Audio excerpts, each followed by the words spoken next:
పశువుల పాకలో మెరుపొచ్చింది, పరలోక అందమే దిగి వచ్చింది. పశువుల పాకలో మెరుపొచ్చింది, పరలోక అందమే దిగి వచ్చింది. వేగిరంగా వచ్చి నేల వరకు వంగి యేసయ్యను పూజించడం.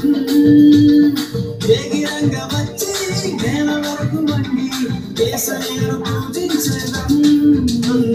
పశువుల పాకలో మెరుపొచ్చింది, పరలోక అందమే దిగి వచ్చింది.